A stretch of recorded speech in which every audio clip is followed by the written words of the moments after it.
even greater job loss, even greater loss of income, and even greater loss of confidence. Those are deficits that could turn a crisis into a catastrophe, and I refuse to let that happen. After its Friday passage, in gangster fashion, President Barack Obama took a 4-day vacation and said that there was no rush to sign it.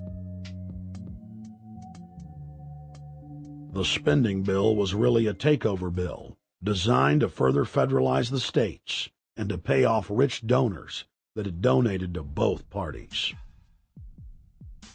As the world slid deeper into depression, the bankers celebrated the fire sale that they had created. I believe the phrase burdens of the office is overstated. Yeah, it's kind of like, why me? Oh, the burdens, you know. Why did the financial collapse have to happen on my watch? It's just pathetic, isn't it? Self-pity. And I don't believe President-elect Obama will be full of self-pity. With their access to unlimited fiat capital, they could now buy up sectors of the world economy not already controlled by them. For over a century, the Anglo-American establishment had worked to bring the world system to this point: artificially engineered global bankruptcy. In an address before the Trilateral Commission in June of 1991, David Rockefeller laid out the elite's ultimate goal. The supranational sovereignty of an intellectual elite and world bankers is surely preferable to the national auto-determination practiced in the last centuries. Now that the bankers were holding the world hostage, they issued their ultimatum. The only solution to restart the global economy would be to set up a planetary government ruled by a new Bank of the World, a Bank of the World owned and controlled by them. Suddenly, hundreds of prominent publications announced the solution: the people's only salvation. Time magazine, in an article titled "The New World Order," said that the new super bank would control the world's currencies and set interest rates, and that the new bank would, quote, knock the heads of bad countries like the United States. At a meeting of central bank heads and finance ministers dubbed Bretton Woods II, the plan for world government was unveiled by the very bankers that had engineered the collapse. Formerly sovereign countries would now pay their taxes directly to the banking cartel. Hundreds of new carbon taxes, controlling every facet of human activity, would only be the beginning. Now all the elite had to do was to sell the public on accepting the final phase of their takeover. And it's Obama's job to sucker the public into standing down so the bankers' agenda can move forward unhindered. Never before in U.S. history has the media gotten behind a president like they are behind Obama. The press has pulled out all the stops, bestowing a crown of infallibility upon Obama as the savior of the people. The elite are betting everything they've got on Obama's charisma and hoping that he can sell the world on their program of tyranny.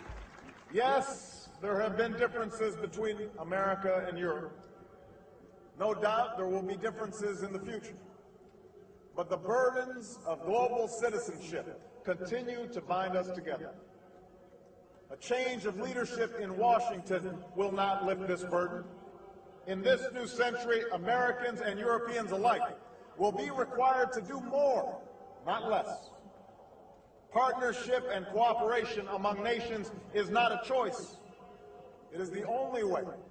We've got to give them a stake in creating the kind of world order that I think all of us would like to see.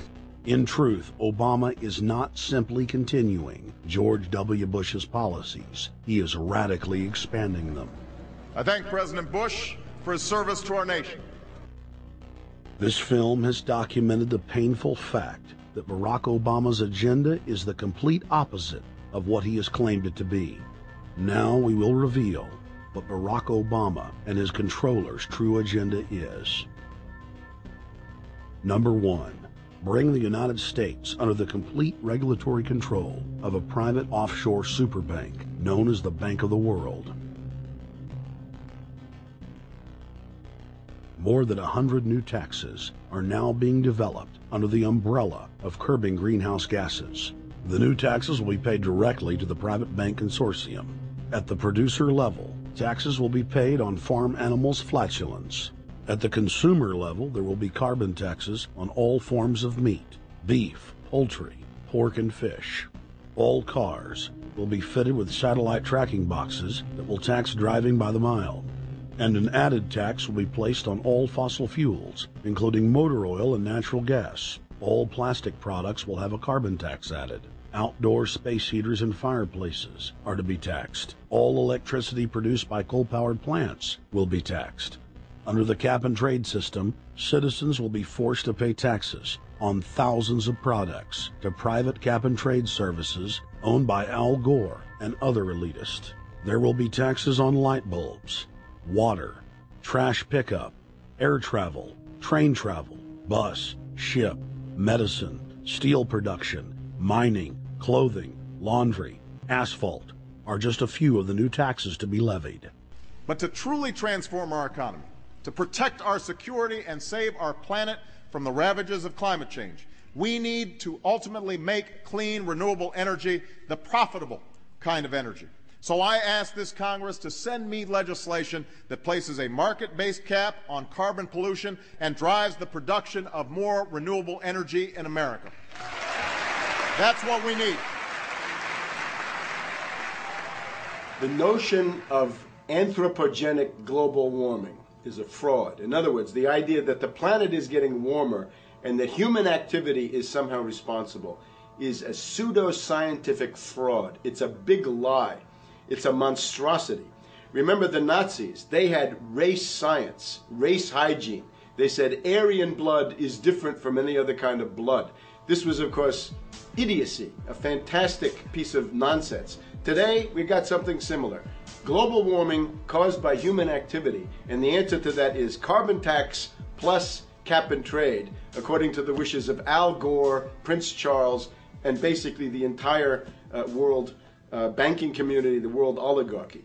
What they're trying to do with that is to perpetuate the current system where bankers rule the world, financiers rule the world, and the rest of us get the crumbs from the table. But remember, if you try to put on cap and trade and a global warming carbon tax with the idea that you're going to save the polar bears, what you're going to do is destroy human society. You're going to cause genocide on a massive scale. The deaths will be measured in the hundreds of millions and indeed in the billions.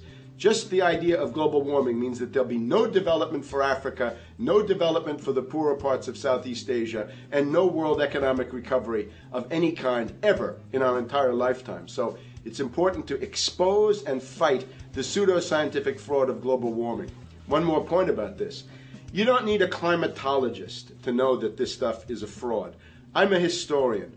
I can tell you, in the last 1,000 years, we had a period of very warm temperatures called the medieval warm period, where all kinds of grapes and semi-tropical stuff was growing very far into the northern hemisphere. That was about 1100, 1200. It happened to correspond with an all-time maximum of sunspots.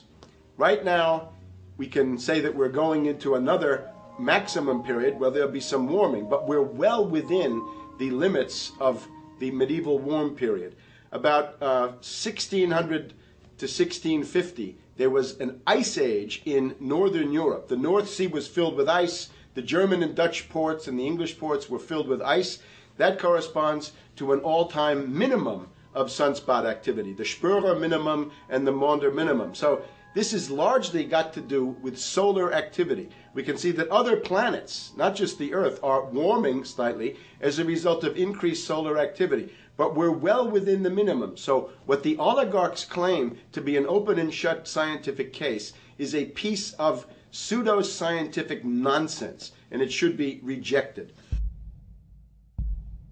Number 2, the social engineers are fully aware that the Obama craze will wear off quickly, so they are